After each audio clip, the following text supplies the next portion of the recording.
maanta waxaanu ku fadhinaa golihii dhexe xisbiga kulmiye shirka toddobaad waxayna tahay inaanu isxusuusino xilka u yaala golaha dhexe ee xisbiga dhowr mas'uuliyadood ayaa saaran golaha dhexe ee xisbiga oo waajibaadkooda ay ka mid yihiin ta u horeysa golaha dhexe wuxuu dejiyaa wuxuu fuliyaa go'aanadii shirweynaha oo ku kantaroolaa guddida dhexe iyo xukuumaddaba golaha dhexe mas-uuliyaddiisa koobaad waxa weeye inuu hirgeliyo aragtida ama hiraalka fishanka xisbiga ee golihii shirweynihii guddoomiyey xeerkiisuna qeexayo inuu hirgeliyo waa mas-uuliyadda golaha dhexe aragtidaa shirweynuhu tilmaamay waxaa waajib ku ah golaha dhexe inuu qoraal ka sameeyo oo uu u bedelo siyaasad taasoo noqonaysa manifestada xisbigu ku gala doorashooyinka isla golaha dhexaana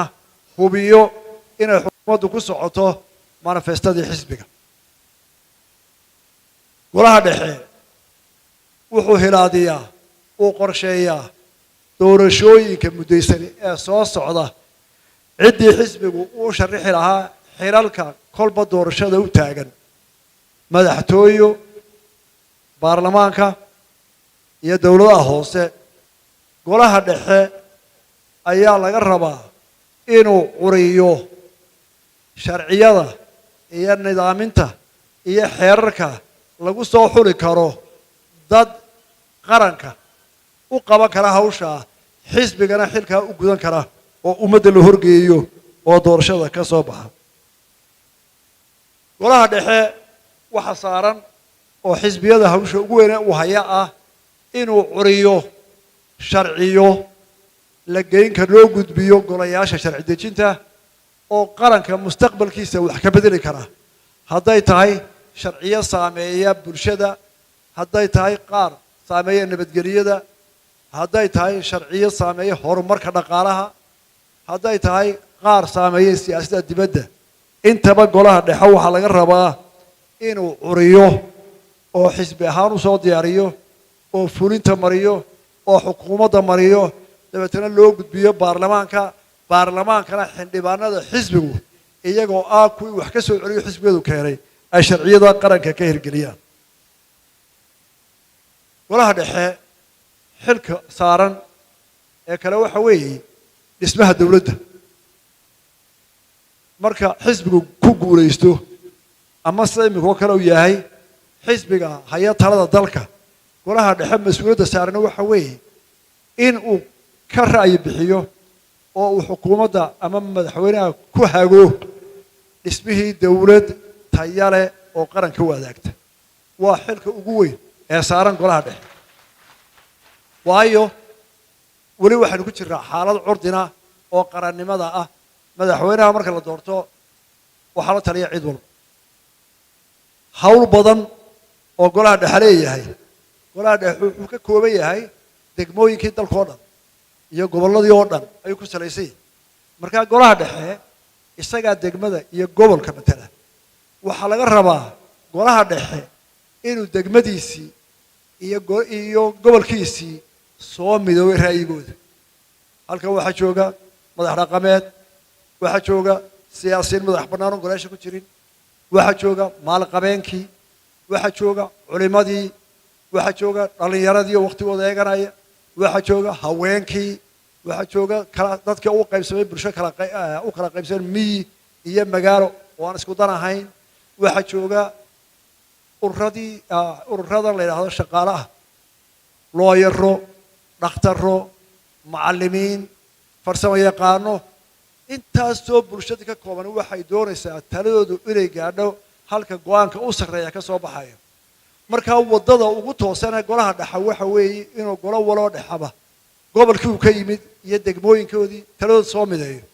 haddii kale dowladdu ma noqonayso mid xoog ku dhaqaaqda oo haddii madaxtooyadii cid waliba taladeedii iyo tafaraaqsan ku soo dhacdo oo waxyaalaha iminka ina haysta ah waxa weeyaan waxaa imanaya gaabis badan oo socda golaha dhexe waxa uu yaala inuu ka dhex fuliyo xisbiga dhexdiisa sharciyada iyo xeerarka golaha dhexe ee xisbiga si xisbigu u noqdo xisbi jira 100 sano oo ku dhaqma xeerarkiisa oo kalba dooc laga tuurin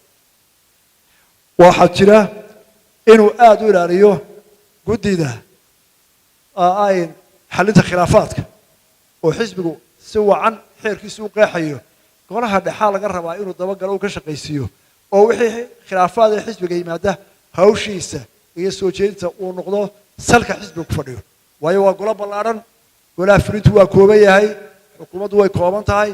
isaga matalaya dadkii taageeray xisbigan golaha dhexe intaas way iga xusuusin waanan jecelahay hore umayna hirgelin jirin inuu golaha dhexe xilka isa saaro oo golaha dhexe noqon maalin la isu yeero iyo laba cisho shira ee hawsha uu ku fognaado waa soo jeedinaya dhismaha xisbiga inuu aad u ilaaliyo in lagu dhaqmo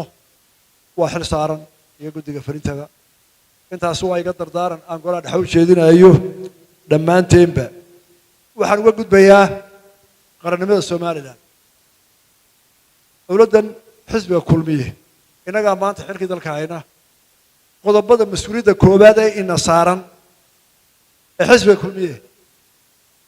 xukuumadda iyo madaxtooyada iyo wasiirada iyo xildhibaanadaba uu faray ee xisbigeenu xeerkeenu faray waxa weeye koow waa maxay mudnaanta koobaad ee xukuumaddu mudnaanta koobaad ee xukuumaddu waxa weeye xisbiga kulmiye faray qarankuna faray laga sugayaa koow inay ilaaliso madax bannaanida iyo qarannimada Somaliland oo aanay culays kasta oo yimaada hadduu yahay mid siyaasi ah mid ciidan iyo mid dhaqaale oo lagu gacan maroojinaya aanay midna u dhaqaaqin ay hubiso istaagta mar walba madax bannaanida qaranka Somaliland xukuumad ahaan taasaanu isku taagaynaa nin kasta oo ciidan badan leh nin kasta oo bariidriye leh cid kasta oo lacag badan leh midna looga habran maayo qarannimada Somaliland madax bannaanideeda waayo haddaan dib idiin xusuusino 30 sano ka hor iyo 20 sano ka hor dalkan wixii ka dhacay burbur iyo dhimasho iyo xasuuq iyo barakac iyo colaad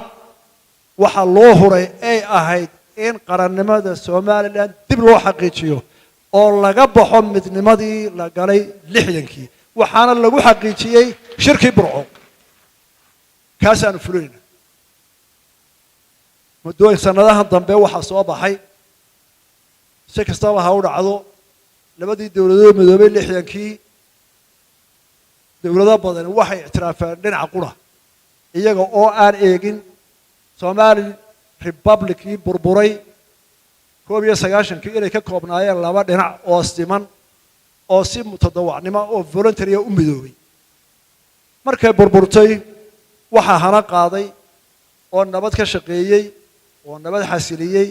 oo dhibaatooyinkiisa xalistay oo horumar sameeyay oo dadkiisa isu keenay oo cid waliba qiraysa Somaliland dhinaca kale ee marka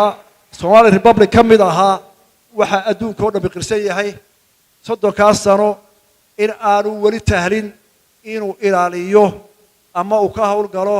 madaxtooyada Finland Soomaaliya oo ay u ilaaliyaan ciidamada shisheeyay ayna mushaharada iyo shaqada ka bixiyaan ciidamada shisheeyay taasay door bidaan dad badan inay ictiraafaan waxba kama qabna haday ictiraafaan annaga ictiraafkayga samaysanayna markaanu shaqaysanayno isku filaano nin noo baahda mooyaane cid noo baahato oo aanu si qadarin iyo ixtiraam la wax u wada qabsano mooye aqbali mayno gacan hoorsi iyo in la gacan maroojiyo sanadahan dambe hay'adaha aan siyaasadda gelin oo ay ka mid tahay jibciyada qurumaha ka dhaxaysa UNA hay'adaheeda ay ka mid yihiin hay'ado badan oo isu magacaaba samafal oo dadka shaqaalaha dalalkooda taxpayer dadka cashuurta bixiya cashuur bixiyaasha dalalkooda lacag kaga soo urursata waxaanu gargaaraynaa dad baahan oo nu samafal fidinay hay'ado badan oo kamid ah sanadahan dambe waxay u dhaqmeen si siyaasi ah oo wax u dhimaysa ama aan ku habboonayn qarannimada Soomaaliyeed oo ah inay fuliyaan oo ay raacaan amarada laga siiyo filla Soomaaliya ee dawladda iyagoo ay ilaaliyaan ee mushaarka ka bixiyaan ee iyagu ay sidii ilmo yaroo dhashay occupation-ka lagu hayaa ayay amarada qaataan markaasay soo gudbiyaan Soomaaliland inay ku dhaqmaan taasina ma suurtoobayso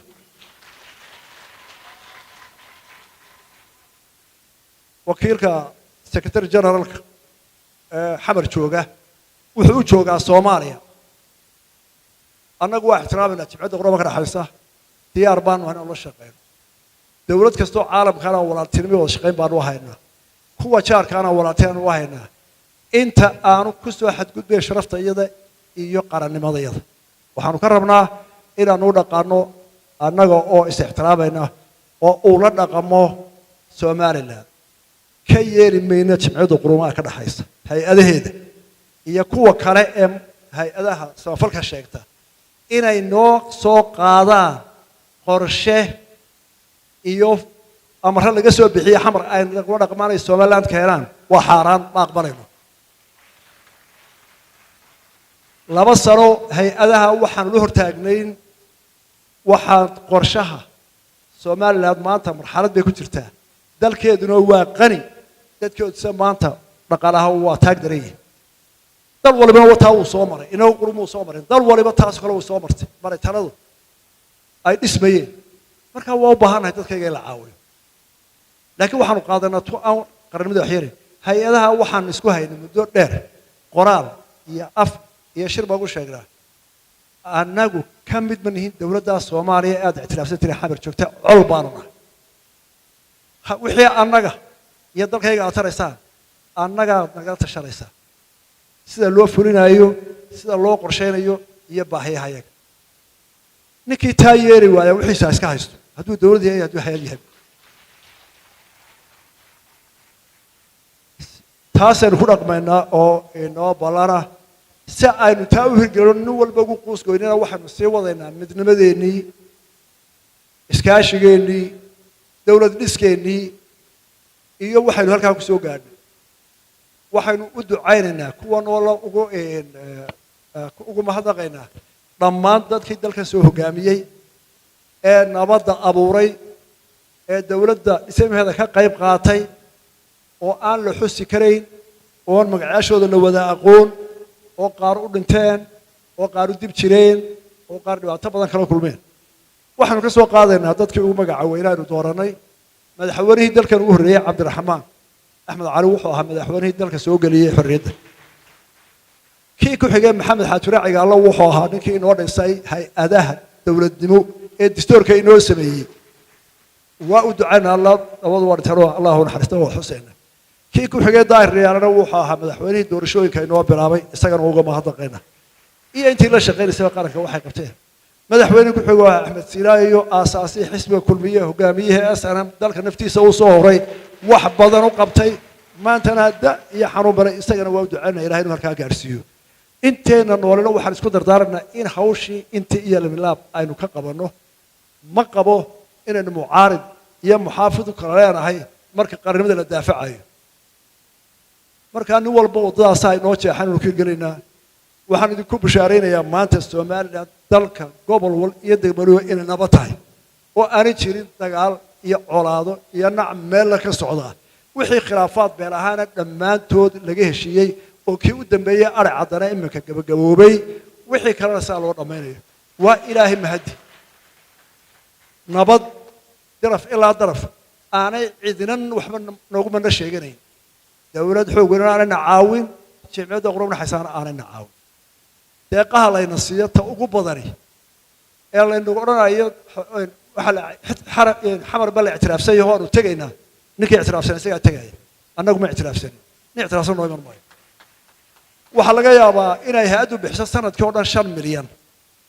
oo gobol walba taa deeq baa bixiyay 5 milyan oo 5 sano ah baru qaybi Soomaaliland gobol maxaa ku hagaya ma taasi la igu gacan maroojinaya waa maya innaga dhaqaale isku filan leh ugu habranay inta markaa soo koobo madaxdii horena saa mar walba inay isu xusuusino nin waliba wuxuu qabtay kuwa ay dhan gareenna waa daljir dahsoon maanta waxaynu halkan uga faataxaynaynaa waxa ku dhintay magaalada oo la aasaya oday kamid ah odayaasha magaalada Saleebaan aamin oo odayaasha magaalada waaweyn halkan xaafadda dhan beeraheeda lahaa oday weyn ragii soo tabcay ahaa dalka halkiis wax ku lahaa Allah u naxariisto qoyskiisina samir iyo iman ka siiyo dhammaan qarankana waynu ka tacsiideynaa mar labaad hambaliyo xisbiga kulmiye waa inoo fishanka waa inoo wada socodka inoo gacmaysanna aad iyo aad waa mahadsantihiin shir gudoonkii shirkii weynaa gudoominayay oo xilkii maanta wareejina waa mahadnaqaynaa